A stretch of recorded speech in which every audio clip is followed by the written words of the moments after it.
নমস্কার, আজকে আবার নতুন একটি ভিডিও নিয়ে চলে এলাম। আজকে হবে নিরামিষ একটি রেসিপি। আজকে আমি পাপড়ের কালিয়া রান্না করব।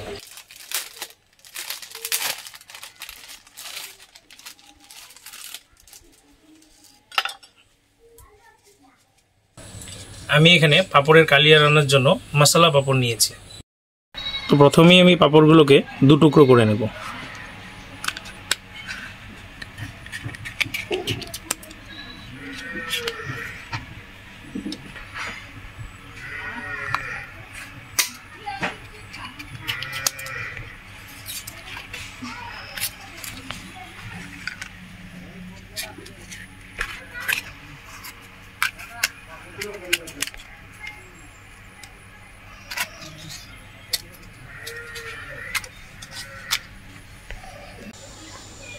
আমি এখানে পাপড়গুলো দু টুকরো করে নিয়েছি। এবারে পাপড়গুলো হালকা জলে ভিজিয়ে নেব।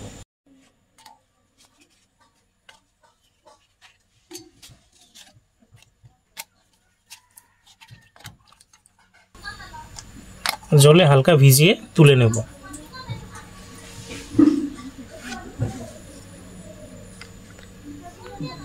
পাপড়ের বাকি টুকরোগুলো একইভাবে জলে ভিজিয়ে নেব। জল ঝরিয়ে তুলে নেব।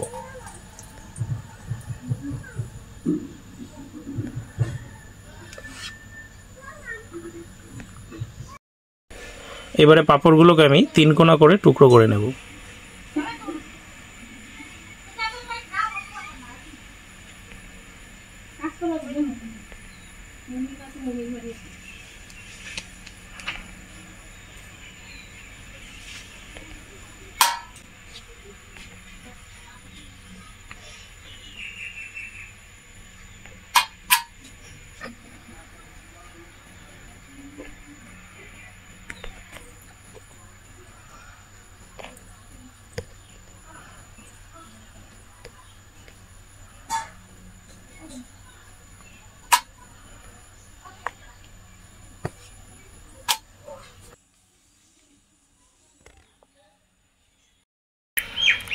পাপড়ের কালিয়ার জন্য আমি প্রথমে একটা মশলা তৈরি করে নেব।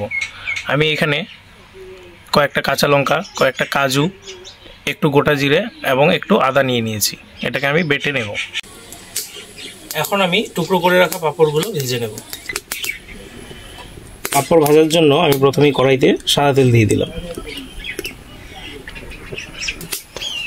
তেল গরম হলে কড়াইতে পাপড়ের টুকরোগুলো দিয়ে দেব।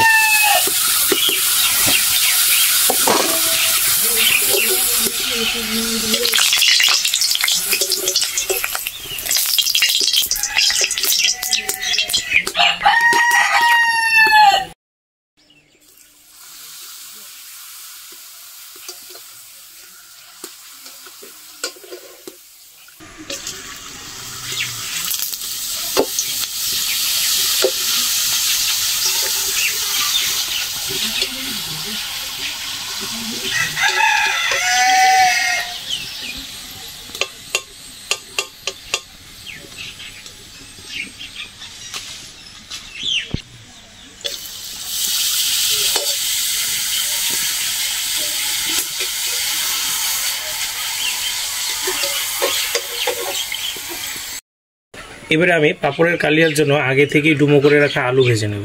আলুগুলো দিয়ে দিলাম।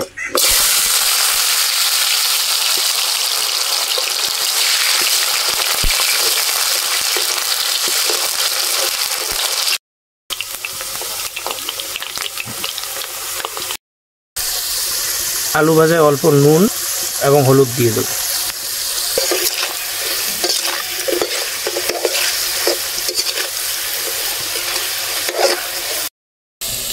আলু ভাজা হয়ে গেছে, এবারে নামিয়ে নেব।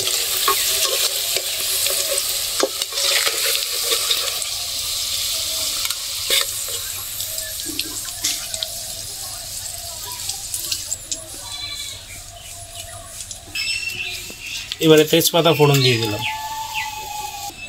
দুটো শুকনো লঙ্কা ফোড়ন দিয়ে দিলাম।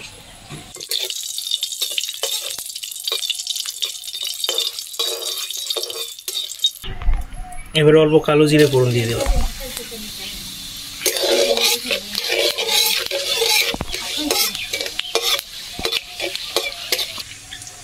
এবারে একটা টমেটো বাটা দিয়ে দেবো।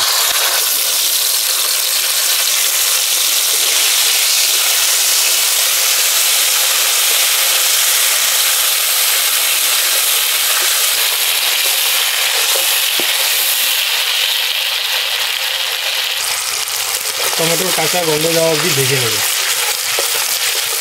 এবারে কাজু, জিরা, কাঁচা লঙ্কা ও আদা বাটা দিয়ে দেবো।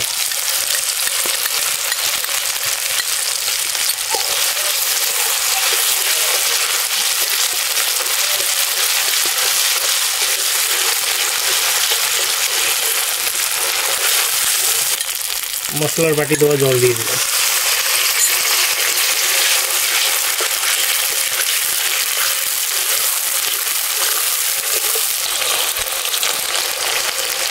হলুদ দিয়ে দিলাম, লঙ্কার গুঁড়া দিয়ে দিলাম,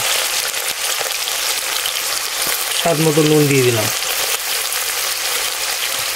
চিনি দিলাম। এবারে মশলা ভালোভাবে কষিয়ে নেব।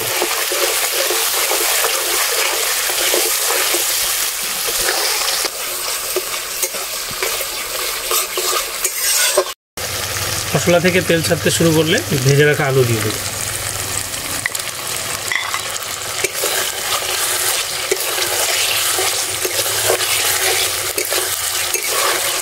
আলু দিয়ে আরও কিছুক্ষণ কষিয়ে নেব।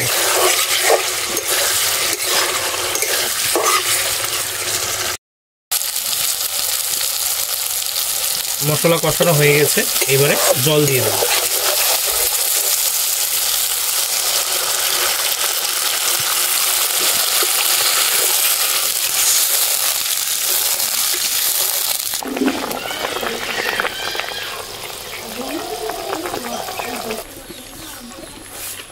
এবারে পাঁপড়গুলো দিয়ে দেব।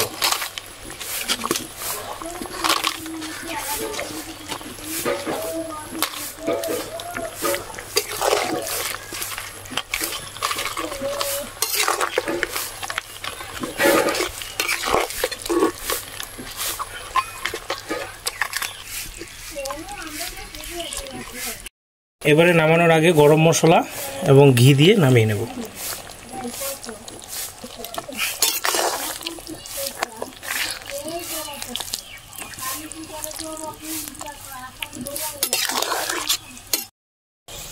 আমাদের পাঁপড়ের কালিয়া রান্না হয়ে গেছে, এবারে নামিয়ে নেব।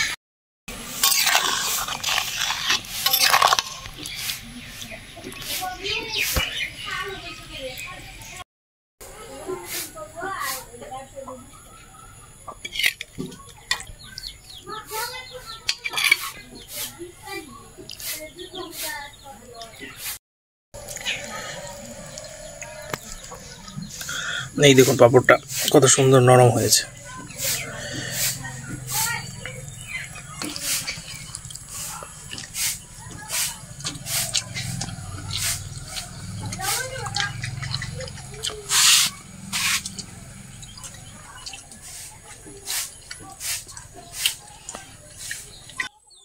আপনাদের আমার রান্না ভালো লাগলে লাইক, কমেন্ট, শেয়ার এবং সাবস্ক্রাইব করবেন।